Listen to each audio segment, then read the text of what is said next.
You felt it deeper than anyone else in the room, and it scared you long before you understood why. Joy hit like a wave, shame lingered like smoke, pain did not pass through.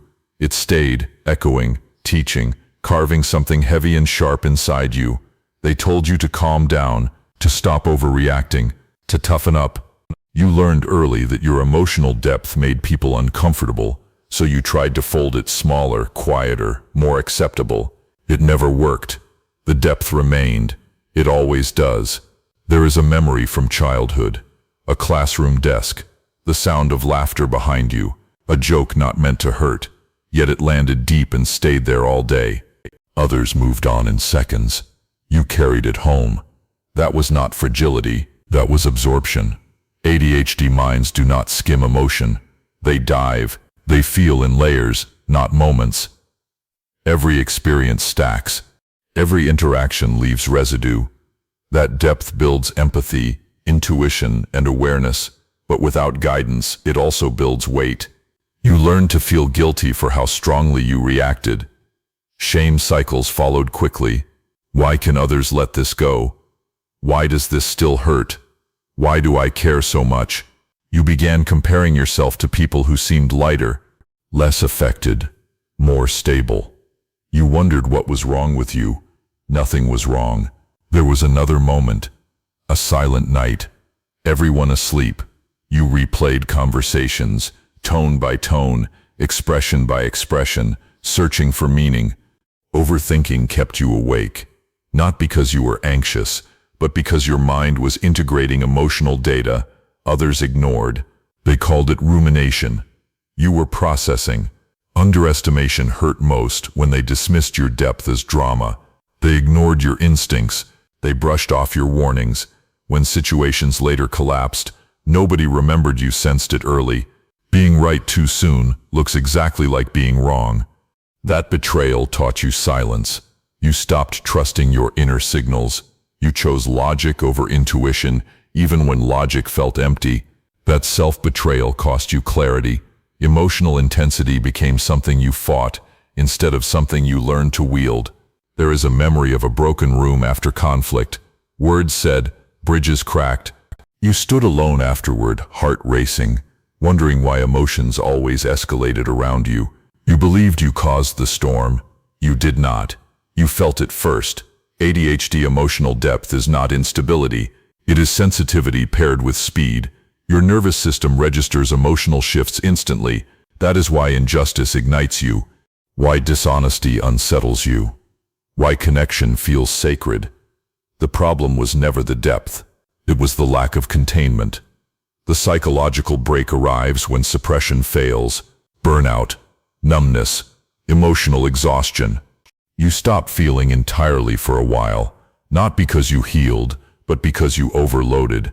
That emptiness scares you more than intensity ever did. In that stillness, a realization forms quietly. What if the depth was not meant to be erased? What if it was meant to be trained? This is where rebuilding begins. The first transformation is validation. You stop calling yourself too emotional. You name the truth. You feel deeply because you perceive deeply. Precision lives there. You are not broken. You are not lazy. You are built different. The second transformation is boundary awareness. You learn to observe emotion without absorbing it. You stop carrying entire rooms inside your chest. Awareness becomes skill, not burden. There is a flashback of leaving a draining space early, guilt rising, relief following. That was your nervous system choosing survival. The third transformation is direction. You apply emotional depth intentionally. Timing improves. Words land better. Silence becomes powerful. A memory returns of holding back insight because the room was not ready. When you spoke later, it landed cleanly. That was emotional intelligence maturing. Your depth begins to sharpen instead of scatter. Empathy gains edges. Compassion becomes selective. You stop bleeding for everyone. Comparison fades slowly. You stop wishing you felt less. You realize numbness was never strength. Precision was. There is a vision of a rising storm you sense early. Others laugh. You prepare quietly. When chaos arrives, you are already positioned. This is not anxiety. This is foresight.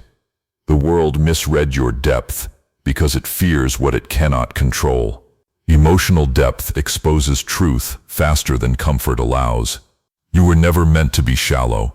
You were meant to see beneath surfaces. This is only the first truth. The depth inside you is not a burden. It is a reservoir, and it has barely been touched. The rebuild does not soften you. It steadies you. Emotional depth without structure feels like drowning. With discipline, it becomes navigation through waters others never chart. At first, this feels unfamiliar. You are used to being pulled by emotion instead of standing beside it. Learning to pause feels like betrayal of your nature. It is not. It is mastery. There is a memory of a crowded room, noise layered over noise, laughter loud, your chest tight before you could explain why. You left early and felt guilty all night. That guilt was misplaced. Your system detected overload and chose survival. The first real shift is containment. You stop absorbing everything you sense. You still perceive deeply, but you do not carry it home. Observation replaces fusion. Awareness gains edges. This is discipline of the nervous system. You notice the body's signals earlier now. Tight jaw, shallow breath, racing thoughts. Instead of spiraling, you breathe deeper. You ground. You let emotion deliver information. Then you release it. There is a scene of washing your hands after a long day, watching residue disappear down the drain. That image stays. Not everything belongs to you. The second shift is boundary precision. You stop equating empathy with availability. Caring does not require access. Distance can be an act of respect, both for yourself and others. A flashback surfaces of staying in a draining relationship because you felt responsible for their emotions. You left exhausted and resentful. That pattern ends here. You learn that emotional depth does not mean emotional labor for everyone. The third shift is strategic expression. You stop sharing everything you feel immediately. You choose when and how to speak. Timing becomes power. There is a memory of speaking too early, emotion raw, insight ignored. You learned patience the hard way. Now restraint feels natural. Underestimation continues. People still call you intense. They still dismiss sensitivity as weakness. You no longer correct them. You watch outcomes. Emotional intelligence sharpens negotiation. You sense when to push and when to wait. You read readiness in others. You choose silence or action deliberately. Pressure tests this control. Conflict arises. Old habits attempt revival. This is where training matters. You pause. You breathe. You choose response. There is a moment you remember clearly. Someone tried to provoke you. In the past, emotion would have erupted. This time, you stayed calm. Silence did the work. Power shifted instantly. This restraint does not dull you. It refines you. Your empathy deepens without draining you. You still care fiercely. You just stop bleeding for rooms that drain you dry. Comparison fades. You stop wishing you were less affected. You realize numbness was never strength. Precision was. Your emotional depth begins serving creation instead of survival. You channel feeling into work, leadership, art, strategy. Depth adds gravity to everything you touch. There is a memory of creating something after heartbreak. Pain became fuel. The work carried weight others felt immediately. That is emotional alchemy. Time blindness still exists.